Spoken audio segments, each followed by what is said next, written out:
Police and climate protesters come head-to-head on the first official day of an eco-climate camp at Kingsnorth. Our environment correspondent Mark Norman is at the camp now.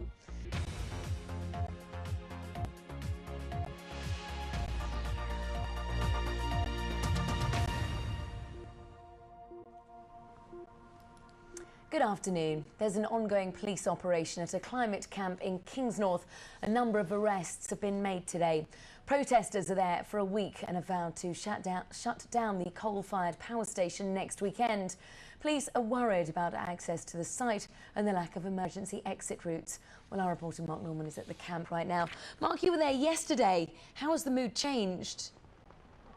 Well, Caroline, I think in the bulk of the camp it's still pretty calm. But as you say, police attempted to gain entry to the site at around 5:30 this morning. They said to remove abandoned vehicles. The protesters scrambled to the two main entrances and said the vehicles were not abandoned and attempted to stop the police removing them. Ever since, there has been this rather tense standoff, and that is still ongoing at both the rear and the front entrances to the camp.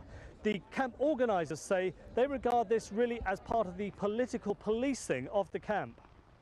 They're trying to disrupt and prevent it from happening, but basically we're making sure both that we don't want to remove the vehicles, obviously, because they're people's private property, and we're also continuing with the week-long program of workshops and meetings and debates about climate change, and then we'll be shutting the power station down on Saturday. Mark, we understand that Arthur Scargill will be at the camp later. That's right. We understand that he will arrive here perhaps in the next few minutes to give a session here to protesters. Mr. Scargill, of course, leader of the NUM, the National Union of Mine Workers, back in the 1980s when Margaret Thatcher was Prime Minister. We do expect him here at some point this afternoon. The protesters seem to be very good at generating publicity, Mark. They do. They have 5 people arriving from London this afternoon who've been banned actually from stepping foot in North Kent and coming to the camp. They're arriving by train, and they say they're going to make themselves known to the police and perhaps be arrested.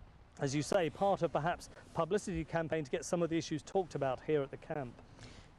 Mark Norman, thank you.